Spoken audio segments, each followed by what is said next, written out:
Hello and welcome to another geometric view. If you hadn't noticed, it's been 30 years since Kerala set up the Technopark, India's first IT park in the green environs of the state capital Thiruvananthapuram.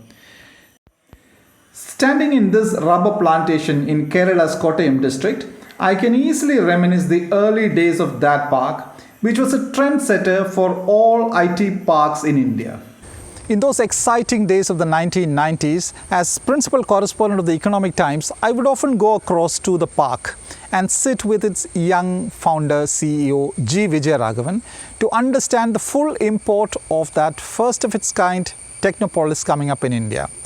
And Vijayaraghavan would excitedly tell me about the progress of the project, how the first building was getting filled up with clients, both domestic and international.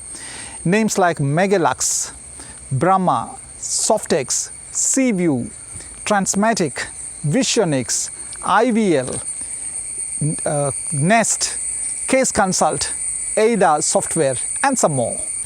30 years is a time long enough for any idea to be reviewed and re-looked at. And I'd like to share with you my unbounded imagination about how business parks in the post-COVID world could look like.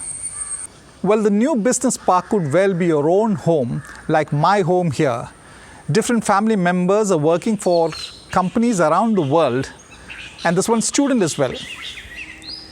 Some of our family members were working from different places in India, but COVID has confined all of us to working from home. Well, come right in and see family members at work. Let's get into the Wipro office first, from where my son-in-law operates. His company chairman is known for philanthropy, and this happens to be a very Spartan room. For munches, he's got some pineapple from the farm and a glass of sapota juice. And just this wall separates him from his wife, my daughter, who works for the Teaneck, New Jersey-based Cognizant. Keeping to the company's Forbes 500, NASDAQ 100 status, she operates from this large room. And she's got some rambutan fruit on a table from the farm, and a glass of mango juice. And here's the youngest of my three daughters, who's a student of St. Joseph's College in Bangalore. COVID has brought her right back home. St. Joseph's is a college started in 1882 by the Jesuits, and certainly in its 138-year history, this must be the first time that all its students are confined to their homes and attending online classes like her. Today she's having some Java apples or wax apples, what we call chambenga in Malayalam. This tree was planted by her 10 years ago, and a glass of carrot juice. Step into the next room and you can catch my wife Lekha, who's a consultant for Orlando, Florida-based Tupperware brands. Sitting here, she can connect with her friends and try to Tupperize every kitchen.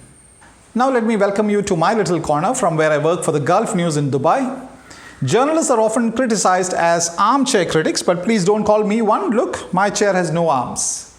Sitting here, I can engage online classes for students of the Institute of Journalism in Thiruvananthapuram, or engage classes for engineering students of the Amal Jyoti College in Kanjirapalli, or write coffee table books for different Indian corporates. All staff have 24/7 access to the food court, but expect very frugal food like the fish biryani, salad and papad today, plus the fruits. Like tourism pioneer and homestead farm evangelist Jose Dominic would advise, many of the ingredients for today's lunch, like the eggs and some vegetables and of course the fruit, are from this homestead farm.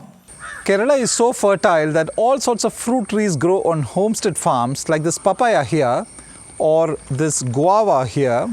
You can see it's full of fruit. There goes Wipro on his morning jog. Cognizant can't be far behind. There she goes. On a normal day in Bangalore, they could be stuck in traffic at this time of the day.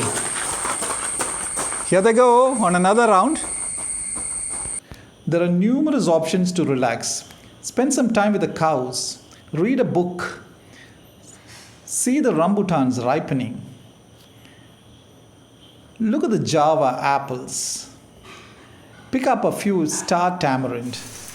Enjoy the Kerala monsoon. Gaze at the geese. Feed the turkeys. And wind up the day with some music.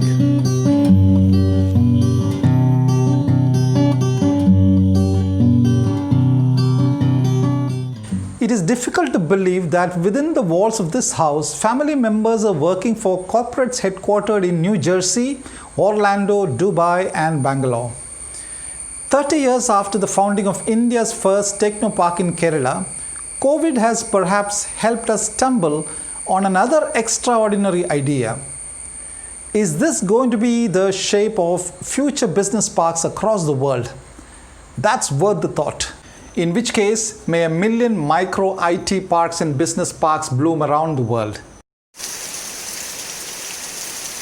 This video was made to mark the 30th anniversary of India's first IT park at Thiruvananthapuram, Kerala.